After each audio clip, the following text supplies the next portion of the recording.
মশার আলো সামাজিক সংগঠন। এটা 10 অক্টোবর 2019 সাল থেকে কার্যক্রম শুরু করছি। আমরা অসহায় দরিদ্র দুস্থ পরিবারকে বিভিন্ন সময় দুর্যোগকালীন মুহূর্তে সহযোগিতা করে থাকি। আমরা মেধাবী তরুণ যারা আছে তাদের কর্মসংস্থানের ব্যাপারে সহযোগিতা করে থাকি। আমাদের যারা আছে বেকার যারা আছেন, বেকার যুবকদেরকে ট্রেনিংয়ের মাধ্যমে বিভিন্ন জায়গায় কর্মসংস্থানের ব্যাপারে আমরা সহযোগিতা করে থাকি। এর সাথে সাথে আমরা ছাত্রদেরকে, যারা মেধাবী ছাত্র আছে তাদেরকে শিক্ষাবৃত্তির মাধ্যমে আমরা তাদের ছাত্র জীবনকে যাতে ঝরে না যায় সেই ব্যাপারে আমরা সহযোগিতা করে থাকি।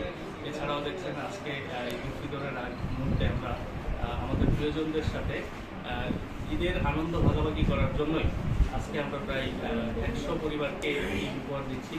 আমরা প্রতিষ্ঠাকালীন সময় থেকে আজ পর্যন্ত প্রত্যেকটা ফেস্টিভ্যালকে সামনে রেখে আমরা আমাদের প্রিয়জনের সাথে বিভিন্ন সময় এই আনন্দগুলো ভাগাভাগি করার চেষ্টা করে আসছি।